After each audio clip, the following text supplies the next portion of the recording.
Z Street is a group that, Zionist Street really, that is a strongly pro-Israeli group that is suing the IRS for targeting them with special inquiries related to their tax-exempt status.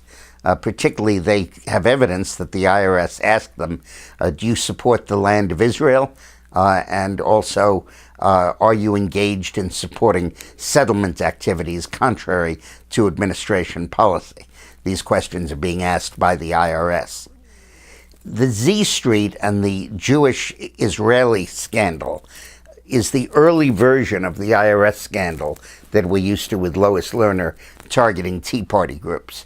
It began in March or April of the year Obama took office, a few months after his inauguration in 2009, when the Palestinians raised with the American Middle East negotiators the issue of tax-exempt funding being given, tax-exempt status being given, to voluntary organizations in the United States that raised money for West Bank settlements. This came at a time when Obama was trying to stamp out settlement growth on the West Bank and had called on Netanyahu for a moratorium. And the Palestinians said this tax-exempt status basically means that you're funding these West Bank settlements. And the story about a month later was leaked to the New York Times and appeared above the fold in a major story listing 11 groups that were soliciting contributions from private American citizens and using those to fund settlement construction on the West Bank. That was followed in turn by a whole series of IRS audits of these very groups.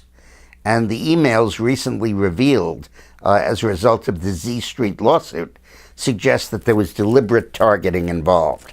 Specifically, there was a telephone call from the Justice Department to the IRS saying, let's meet. And at the meeting, they discussed whether there was a basis for proceeding criminally against the Jewish groups that were promoting West Bank settlement. After the IRS examined it and told them there was not, the question then arose as to how else these Z Street and Zionist Jewish groups could be reined in by the IRS. And that led directly to the policy of auditing them, just about precisely the same path that was trodden by Tea Party groups.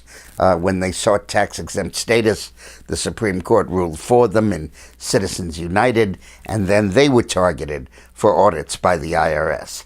And this lawsuit by Z Street really locates the nexus or the core of originating the IRS audits, not in the IRS hierarchy, but in the Justice Department, which puts it one step closer, a very close step closer, from the White House, given the Holder-Obama relationship. So follow that litigation as well. All of this constitutes really the only potential we could have for grounds to impeach Obama, because we know that under the Nixon precedent, targeting groups by the IRS, targeting your political opponents, is a grounds for impeachment that the Democrats themselves advocated. Now, we're a long ways away from the proof that we need, the smoking gun, the evidence, but we're hot on the trail. Thanks.